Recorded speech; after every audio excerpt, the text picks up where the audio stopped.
इसी प्रकार अन्य प्रसंगों को श्रवण करने के लिए मेरे YouTube चैनल को सब्सक्राइब करके बेल आइकन को अवश्य दबा दें। राम राम, नमस्कार, जय जगन्नाथ।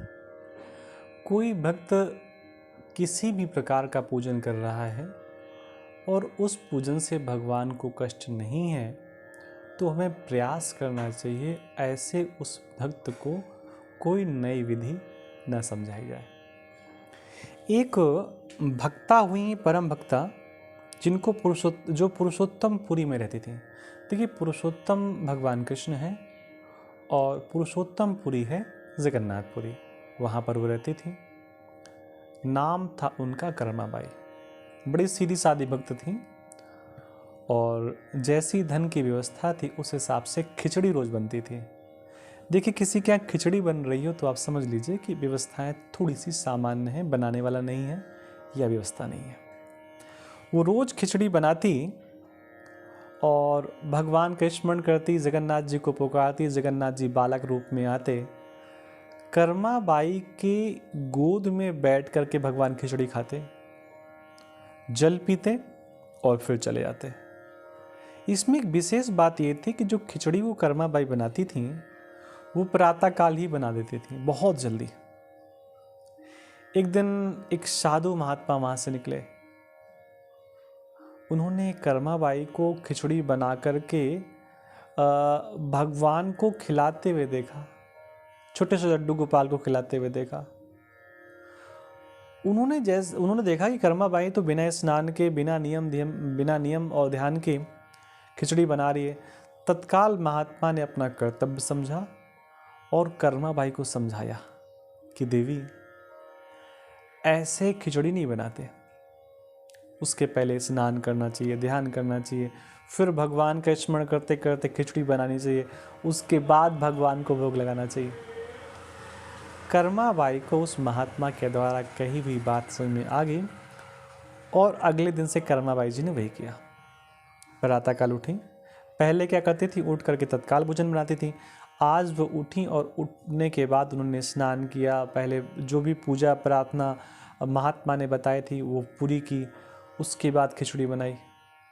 अच्छा, ऐसा करते करते जो जगन्नाथ जी में भोग लगता है और इनकी जो खिचड़ी बनी थी उसमें थोड़ा सा यंत्र बचा समय का, तो भगवान बालक रूप में आए, खिचड़ी खाई, लेकिन तब तक उधर घंटी बज गई जगन्नाथ जी में, तो भगवान यहाँ से छोड़कर भागते भागते वहाँ पहुँच गए।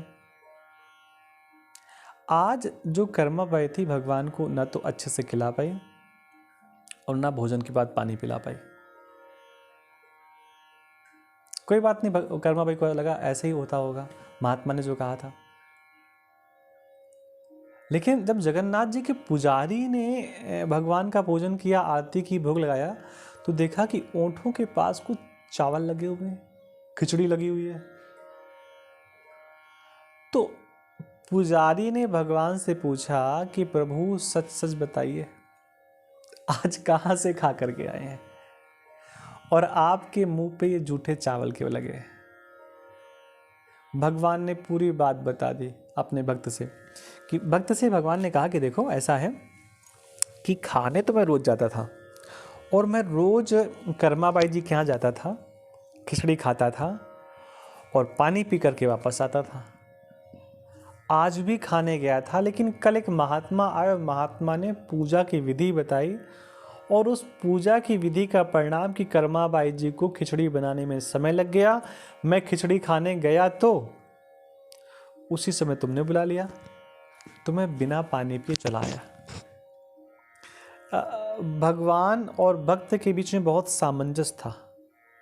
तत्काल भक्त भगवान की बात समझ गया।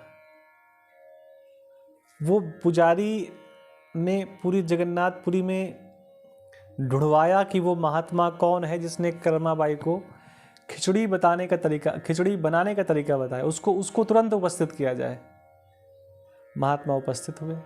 महात्मा थोड़े घबराए हुए थे, कहीं मुझसे कोई गलती तो नहीं हो गई, कहीं कोई मुझसे अपराध तो नहीं हो गया। मंदिर के विप्र देवता ने महात्मा को प्रणाम किया और उनसे प्रार्थना की कि कल आपने जो कर्माबाई जी को खिचड़ी और भोग बनाने की प्रक्रिया बताई थी, आप उनसे ये कह कर के आइए कि आप जैसे पहले करती थी वैसे ही करिए, क्योंकि आपके नियमों के कारण भगवान को आज खिचड़ी तो खा कर के आना पड़ा नित्य की भांति, लेकिन जूठे मुंह वहाँ से चल कर के वापस आना पड़ा। महात्मा गए, महात्मा ने कर्मा बाई जी को प्रणाम किया और कर्मा बाई जी से कहा कि देवी, आप जैसे पहले भगवान का भोग लगाती थी आप वैसे ही भगवान का भोग लगाइए। हमारी कही हुई बातों को आप भूल जाइए। आप जैसे भोग लगाती हैं वही प्रक्रिया सही है और उसी से भगवान प्रसन्न होते हैं। तो जब भी कोई बहुत प्रेमी भक्त भूल जाए कि उसे कैसे क्या खिलाना है क्या पिलाना है और फिर भी खिला पिला रहा हो, तो प्रयास करना चाहिए कि विद्वान व्यक्ति को उन्हें टोकना नहीं चाहिए। हरे कृष्णा, जय श्री राम।